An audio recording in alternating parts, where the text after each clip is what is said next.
quand on parle de développement agricole d'un territoire, quand on parle d'avoir des paysans et des paysannes nombreuses, il nous faut des outils économiques de transformation. Ça, c'est quelque chose, l'exemple de l'abattoir est le plus parlant, mais il nous faut des outils. Le travail qui a été fait sur les abattoirs, sur les territoires, pour tous les gens qui se sont battus pour sauver leur abattoir, je pense notamment aux gens du Gard qui se sont battus suite aux vidéos de L214 pour réouvrir l'abattoir du Vigan, où aujourd'hui c'est les paysans qui se sont formés et qui à tour de rôle vont abattre et transformer les animaux dans cet abattoir.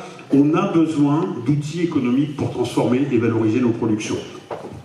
Et le combat qu'on a gagné, c'est quand même que dans l'esprit des politiques, il y a quelque temps, voilà, Le Foll il disait de toute façon il y a trop d'abattoirs, on va fermer les petits abattoirs. Ça c'est quelque chose qu'on n'entend plus.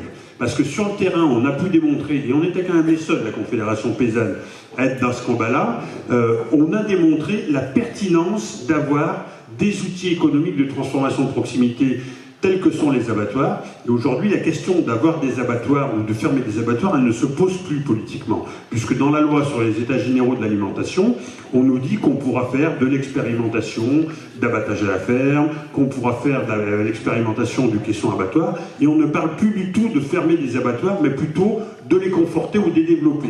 Ça veut dire que quand on a une pertinence économique, quand on va sur un terrain qui n'est pas uniquement philosophique, mais aussi et surtout économique, on arrive à gagner des choses. Donc ça, c'est important. Et c'est valable pour tout un tas d'autres productions, parce qu'on voit bien que l'attrait des circuits courts, l'attrait de la vente directe, c'est quelque chose qui nous permet aux uns et aux autres de rester paysans encore avec un revenu décent. Mais enfin, moi, j'ai des voisins qui sont des super éleveurs, mais qui n'ont surtout pas envie de transformer, qui n'ont pas forcément les compétences de commercialiser. Et comment ces gens-là, on leur offre des réponses de relocalisation telles qu'on les pense à la Confédération paysanne? Et bien la réponse, elle ne peut qu'être collective.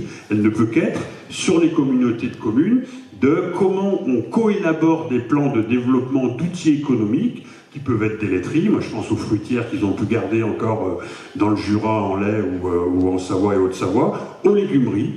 On peut avoir des gens qui se regroupent, 10 maraîchers qui disent nous on se répartit les productions, chacun fait une partie de la production et on fait une conserverie, une légumerie. Enfin, ces outils économiques, il va falloir se battre pour les mettre en place. Je pense que les acteurs économiques, c'est la région, c'est les communautés de communes et c'est les chambres consulaires.